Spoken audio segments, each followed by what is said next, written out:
छिटपुट घटनाओं के साथ शनिवार को देश भर में लोकसभा चुनाव का छठा चरण पूरा हुआ। इस चरण में हरियाणा की सभी 10 सीटें भी शामिल थीं, जहां पिछले करीब 2.5 महीने से चुनाव प्रचार चल रहा था। मतदान की समाप्ति के साथ ही चुनाव लड़ रहे कई दिग्गजों की प्रतिष्ठा ईवीएम में कैद हो गई। दांव पर प्रतिष्ठा उन दिग्गजों की भी है जो चुनाव तो नहीं लड़ रहे, लेकिन अपने समर्थकों और रिश्तेदारों को लड़वा रहे हैं। इनमें सबसे बड़ा नाम है पूर्व मुख्यमंत्री और नेता प्रतिपक्ष चौधरी भूपेंद्र सिंह हुड्डा का। हुड्डा ने इस बार अपने चहेतों को खूब टिकट दिलवाए और उनके लिए प्रचार के दौरान जमकर पसीना भी बहाया। दरअसल हरियाणा में कांग्रेस ने इस बार राष्ट्रीय स्तर पर बने इंडिया गठबंधन के बैनर तले चुनाव लड़ा। इसके तहत कुरुक्षेत्र की सीट सहयोगी आम आदमी पार्टी के खाते में गई। वहीं बाकी की 9 सीटों पर कांग्रेस ने अपने कैंडिडेट उतारे। 9 में से कांग्रेस के 8 उम्मीदवार हुड्डा खेमे के बताए जाते हैं। एक और सीट वो है जहां से उनके प्रतिद्वंदी मानी जाने वाली कुमारी शैलजा मैदान में हैं।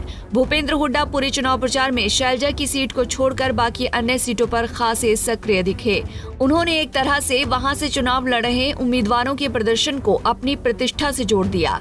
इतना ही नहीं, हुड्डा चुनाव प्रचार में सितंबर-अक्टूबर में होने वाले विधानसभा चुनाव के लिए पिच बनाते नजर आए।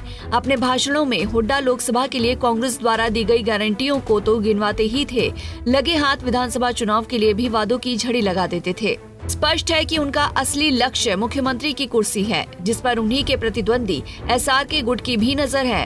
कांग्रेस आलाकमान ने भी आम चुनाव में भूपेंद्र हुड्डा को फ्री हैंड देकर उन्हें खुद को साबित करने का मौका दिया है।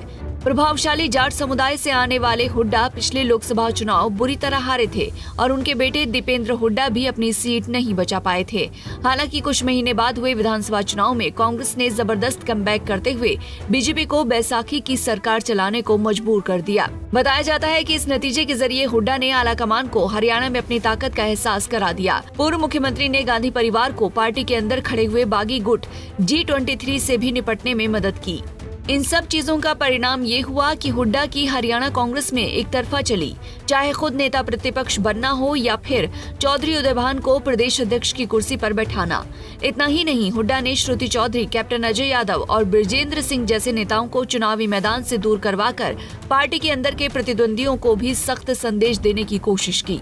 लोकसभा में अच्छा प्रदर्शन दबदबे की बनेगी गारंटी।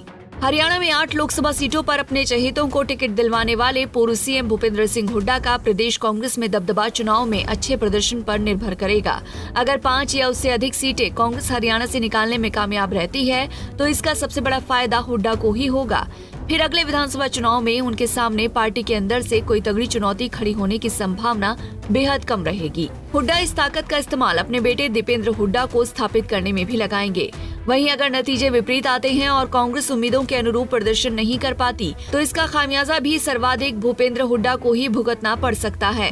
प्रतिद्वंदी SRK खेमा आलाकमान के सामने इसे मुद्दा बनाने से पीछे नहीं हटेगा और विधानसभा चुनाव में हुड्डा के पर कतरने की पूरी कोशिश करेगा और तब शीर्ष नेतृत्व का भी सपोर्ट शायद इस तरह का देखने को न मिले जैसा कि वर्तमान में देखने को मिल रहा है। लिहाजा ये लोकसभा चुनाव हरियाणा कांग्रेस की अंदरूनी राजनीति और हुड्डा खेमे के दबदबे को लेकर काफी अहम होने जा रहा है। Bureau report, Punjab Kesari TV. हमसे जुड़े रहने के लिए हमारे YouTube चैनल को सब्सक्राइब करें और नई वीडियो की नोटिफिकेशन के लिए बेल आइकॉन को दबाएं। अगर आप ये वीडियो Facebook पर देख रहे हैं तो लाइक जरूर करें और ज्यादा से ज्यादा शेयर करें। धन्यवाद।